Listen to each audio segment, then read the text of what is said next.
And welcome to Phuket in Focus. Today we're coming to you from the brand new Memory of On Hotel. Well, sort of hotel's not quite new, but it's just been refurbished and it's fantastic, and we recommend that you get down here and check it out at some stage. But to the conversation, and with me today we have two special guests. We've got Fahmi Nordin, who is the Acting Director of Tourism Malaysia at the Phuket office. We've also got Joe Blasey, the manager of R&R Eco Adventures Dive Resort, and also a part of the Go Eco Phuket group. Welcome to you both. Let's get stuck into a few of the issues that are besetting us here on the island. Firstly, there's been a few raids over the past couple of weeks. Some of the illegal foreign workers, they really seem to be cracking down on the issue. Well, what happens in Malaysia with foreign workers? Well, Tim, I believe that proper enforcement and laws need to be executed in the beginning stage. What in Malaysia we normally does is that we found out this kind of anticipate a new market coming into the country, so we have to prepare the infrastructures, the facilities, tourist guides, transportations, and the needs that is required by this kind of tourists. So a proper enforcement and laws, and plus we anticipate that we might be having some business to take over from the locals. So these are the enforcement and laws need to be executed in the beginning stage. Well, okay, we're way past that beginning stage. I suppose things have got a bit out of hand and now they're just trying to crack down on it. Is that fair, Joe? Well, I think Fahmi hit the nail on the head when he said there's new markets. We have a new demographic of the tourists for the last several years now, and I think there needs to be a balance. There needs to be a balance between allowing foreign workers to come here to be able to help the foreign tourists when the locals don't have the language skills. I think that benefits everyone. But that's going to happen. Sure, but on the other hand, when the rules get abused and you end up with far too many people either not following the rules or bending the rules, or it ends up harming the local tourism, then you have to make and enforce, as he said, rules that are going to benefit tourism in the end. I'm sure there would be probably more than one dive company over the last 10 years that had its share of illegal workers working there. Keeping track of it, though, cracking down is fine, but trying to keep it fair across the board. It's okay to crack down, but they've got to be fair. Yes, because those business and establishment has been there for so long. It's quite, I wouldn't say so long, it's 1 year, it could be long enough for them to settle down the business and those establishment. But what I'm trying to say here is that at the initial stage, when there is anticipation from this kind of markets and tourists, I think a proper way of maintaining, and there's a special methodology of how to control these businesses, and especially that related to tourism, can be done actually. But not just talking about enforcement, the continuity and sustainability of how the law and enforcement need to be done. The local need to be to be in the group, to be jointly in the group, and they have work closely hand in hand with the government, and to ensure that a proper ways of executing this business can be delivered. It sounds like a perfect world. I'm sure what attracted me and attracted Joe, I'm sure, you sort of ended up with a job here, but was the free and easy lifestyle here in Thailand and Phuket. And now they're starting to sort of add regulations and enforcement, and sometimes even fairly draconian enforcement to some of these rules. It's taken a bit of a gloss off what it brought us to Phuket in the first place. Yeah, I think the draconian, at least the draconian outcomes at times, the punishments they seem to be trying to make an example. Perhaps instead of enforcing the rule evenly, broadly, they'll make an example of one person and then everyone else tries to fall in line. And it's definitely changed over the years. When I first came here, finding a dive instructor, for example, would be with a work permit was a little bit harder. Now pretty much everyone has to do it because they're checking everyone now. It's not easy to work here in Thailand. I don't think people understand how difficult it is to get a work permit. Easy for you. You've got a diplomatic sort of permit. Yeah, thank God. You get the special queue when you come to the airport. Correct. Yeah, there's kind of special privileges. I'm working with the government, but Well, government, that's just a title that I've been carrying for 5 years, but I still do the business or run my office as normal business in Phuket. I mean, to cater, I mean, I have to be there on the ground with my customer, my target tourists, and also those people that on the ground. Let's have a talk about tourism on the island. Clearly, you're here to try and grab some of the tourists that are coming to Phuket and encourage them to take the next leap and continue on to Malaysia. Correct, Tim. That would be my second tier, I would say. My first or my main prime target is the Thai people. We have been promoting Malaysia for 5 years. When I'm here, we need to bring the Thai people to go to Malaysia. That's my prime target. And the second will be the tourists that stop over to this island, this beautiful island, and was trying to encouraging them to go to Malaysia and explore another faiths or another country. And you're traveling so far, you're spending a lot of money for the flight tickets. Yeah, you might consider to go to other ASEAN countries. Yeah. In relation to tourists, you must have seen a change in the types of tourists that you've had coming through your dive business, for example. How would you describe that sort of changing demographic? Well, it's definitely moved away from the Eurozone travelers. That's been happening for a few years now. And so we're getting a lot of the Asian market. We're getting a lot of Chinese, Japanese, Taiwanese, even Malaysians. I've had quite a few Malaysian students, dive students, come through with us as well. And so I think it's going to require a shift in, the baht's real strong, and I think that's one major factor. The worldwide recession definitely made a big impact, and so what's been going on is a focus. The Tourism Authority of Thailand has really focused on these secondary markets and have filled the gaps, which is why we have record-breaking numbers at the airport. But we're just not seeing the amount of money spent around the island as we had before. People are tending to buy into big packages, staying in their hotels more, not getting out, and seeing a lot of the island, which is, I think, unfortunate. Yeah, this is interesting, I suppose, in the whole region. Are you seeing the same change of demographic to tourists heading to Malaysia? Correct. We more are Chinese, also more... receiving a lot of Chinese tourists arriving in Malaysia, of course Russian. As PATA, if you're not sure, the Pacific Asia Travel Association did mention in the latest news that there will be a big growth numbers, about 4.8% this coming years, tourists from the world. I mean, as China, it will be the number one, the prominent market that is coming to all over Asia countries. How do you cope with the changing demographic as far as being able to communicate with the Chinese and the Russians? How do you go with your dive business? Well, it means employing some foreign speakers, and that's been a challenge for us to find. We have a list of freelance instructors, obviously require them all to have work permits, and that can be a difficult thing if we're dealing with Chinese, Japanese, Russian-speaking tourists. So it's a challenge. But in amongst this changing demographic, we've also got a lot more tourists coming to the island, and that's causing its own problems, partly with traffic. I mean, who's been through the Central Festival intersection lately? Oh, yeah. Yeah. Isn't that fun? And we've got to put up with that for 2 years.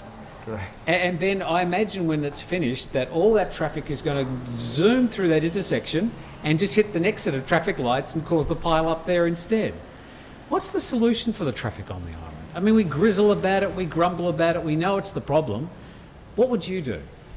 You're running the Phuket Transportation Department, Fahmi, now. You've been upgraded. What are you going to do about it? Yeah, it's true. But just to recap again what you said just now, Tim. The roads was quite terrible. But for me, I'm a city boy. I've been living with all the traffic jam all these years. For me, it's okay. But from the important one is that they should go into a measurement of what is coming up in the future. You have to understand that there'll be more cars coming in. There'll be more tourists coming in to the island. They're talking like 15,000 registrations a month? Correct. I mean, it's an enormous amount of cars. And that project doesn't stop there. It will continue for a couple of two more projects coming up along the roads. And then there's the tunnel through the Patong Hill, which they've been talking about for the last 1,000 years, I think. Correct. And I was told by some of the operators that might be some changes in the schedule of daily tour schedule in the island. I mean, going around the island tour, they might consume a lot of time to go from one point to another point. So I mean, in the long run, it will tarnish the image of the island. Well, that's right. Yeah. What is, and I've now upgraded you to the president of the Phuket Transport Association. I mean, I just invented the association, but what's your first change to things that the way we do things after here? I hire several bodyguards? Yeah. Well, I think what it comes down to is the transport system, and I know we're going to get to that eventually, but I think that's where the solution lies. I think that it's been shown time again, and I'm from California, you look at our highways, we've just built more and more, and it's all big parking lot everywhere. So that's not the solution. The reason why there are 1,500 registrations a month and more cars coming in from Bangkok is because there is no transport system, or there is a very rudimentary one here. And at some point, it may take the central government to get involved, but at some point that needs to change. We need to graduate to a modern tourist island, and I'm not sure what that's going to take, because we're operating under a village system that's maybe 100 years old here, where each territory controls its own taxis, and they are not allowed. Let's not duck around the issue. Let's get to the issue. Let's not duck around this elephant in the room. We're talking about literally the Kata, Koron, Taxi and Tuk Tuk Association, which are a very militant group. That's not them, by the way. That's just a local radio station passing by the On Hotel. Competitor. But what would you say to these guys? I did an interview with the president of the Tuk Tuk Association a few weeks ago, and they're saying, oh, the Russians are coming in and taking our business. They're undercutting our costs. Well, hello, it's because you're so expensive. At some stage, if not now, it's going to happen that these people are going to have some competition. Who is going to make that happen, though? That's the million baht question. I don't know who. It might take a consortium of efforts from different government bodies to do it, because right now all the control lies in a very small group of people, very small, wealthy, influential group of people that are making a lot of money under the current system. And until that changes, until they're forced to change and realize, hey, ultimately this is going to end in disaster if we don't do something now. There's been a lot of things put forward that need to be done. Personally, I think that if we converted to something similar to what they have in Pattaya, it's not perfect, but at least people can get around. They don't have to rent motorbikes without the right license. Tourists don't have to rent motorbikes without the right license, keeping the emergency rooms packed here, and the death toll high.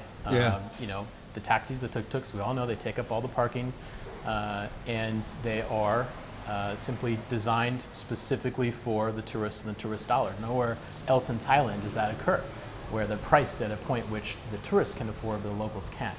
And that's another point, the locals can't get around. Fahmi, was there a situation like this in Penang or in Langkawi where there was like a sort of a tribal system operating the transport? It was happened a couple of years back. Just to recap a little bit, Tim, I mean, this is the involvement by a lot of parties. I mean, I'm talking about taxis, transportations for the tourists, the government, the people, the business people. I mean, they should tolerate each other and how to manage it well. I mean, the taxis problem, it happens in everywhere in the world, I would say, and especially in Malaysia, we have the same problem, some complaints, but slowly the enforcement, the continuity enforcement to those people, to the licensings and the permits should be properly executed in a way to develop the mentality of all the people that involved in the industries. So the government, the people, the involved in industries, even the normal people, I mean the normal users of the taxis. I mean, not just tourists, the local people might somehow rather use the taxis. So we need to change. Correct. Absolutely. All right. We've talked about some of the little issues that beset us here on the island, on island life. I suppose it's all comes down to the fact that we've got a lot more people coming to the island now. We've got a growing population, a growing permanent population, growing tourist population. Can the island sustain all these extra people? Or is there like a ceiling that we're going to hit where Phuket just becomes unsustainable? Or have we already passed that? Fahmi? Of course, Tim. For us, as a marketeer, for the promotion body, for tourism promotion body, we want more and more people to come to the country, to generate more, I would say, cash to the country. But bear in your mind, in order to forecast for the future, we must have the continuity cooperation from all parties that involved in the tourism industries, the governments. Is it going to be expats who have come here who are going to say, hang on, I came here for the nice quiet island life. Don't be so selfish in bringing all your Malaysian tourists here. It's just overcrowded. Correct. No, the island is big. It's just the matter of how you maintain it and continuously manage it well, both from the locals and the governments and the tourists. I mean, we want more. I mean, we want more tourists to come, and those monies that come to the country is rebuild and maintain it well for the sake of our future. Joe, you want more people coming diving in your dive business, but you're also interested in the green issues here on the island. Where do you sort of find a happy marriage there? Well, the way I look at it is there are a lot of problems and there are a lot of abusers, there's a lot of polluters. What I try and do, what I teach my students and what we do at, I mentioned Go Eco Phuket earlier, which is a consortium of local dive shops, divers, dive masters, instructors that have come together to try to make some of those changes. What we advocate is to try to not create a negative in the environment, but try to offset some of the negative as well. So try to bring it back, turn the tide, so to speak. And I think we are at a tipping point. In the news this week, you've seen the stories of the clongs, the creeks, that have been full of, well, foul-smelling, rubbish, mysterious. I love there was a photo in the Phuket news, and the local governor was standing there with this look on his face, like, yeah, this smells. The interesting thing about that story was it wasn't centered on Patong or Kata Karon, where they have some big problems right now as well. It was way up in Bang Tao, which started this. And there's only a couple of resorts, and so it's not just isolated to the dense tourist areas. It's everywhere. And the other issue is right here in Phuket Town. The discharge of sewage is happening right into the klongs, and that simply has to be stopped. There's no way that can be sustained. It kills the corals. It makes the the tourists that are visiting the beaches, it makes them sick. Yeah. They go back, complain. It was in the news a couple of years ago. Some people traveled back home, and it was a big deal then. And something needs to be done. We're at a tipping point, and if we don't start to keep our house clean, it's going to start affecting us negatively. All right, time to wrap up. If we're recognising that we might be at some sort of tipping point with the numbers of people coming to the island versus the sustainability of the infrastructure, I'm going to ask you both for the top one issue that you would tackle if you had the opportunity to do so on the island. I'll start with you, Fahmi, giving you a whole couple of seconds to come up with an answer. The number one issue that you would tackle if you were running the island.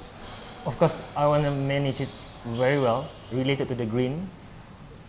Out from the box, we are too complacent with the way we live in this island. We must change ourselves in the way we have to communicate with the nature, with the people, how to manage it, and to sustain the things for our future generations. I mean, this is the most important thing. It relates, it's like dominoes. I mean, if we take care of the things, if we care enough for all the elements that comes in an island, it will happen and effects in the future, and which, if we're taking care in a positive way, it will benefit to our next generation too. Right, Joe, you're running the island. What's your number one issue? By far, it's transport, and then because it affects so many other aspects of the island. Bringing regulation to the drivers that we continually see are not behaving as good as they should. I think that's going to make the biggest impact overall on the island. We need a better image there, because right now we don't have a very good one. Fahmi, I'm sure you're going to say bring the F1 here, but you didn't say that. So. The Formula One. Maybe the infrastructures need to be properly well maintained and done first, then you can bring the F1. And I heard it happened in Bangkok, right? Yeah, well, it looks like it might. But the finish line right at Central Festival intersection would be perfect. Fahmi Nordin, thank you very much. And Joe Blasey, thank you very much for joining us on the conversation. Thank you. And if you'd like to join the conversation, you can do so by going to thephuketnews.com, click TV, like us at our Facebook page, and you can join in. And we're always happy to pass on your comments from time to time as well. Thank you for joining us on Phuket in Focus. We'll see you next time.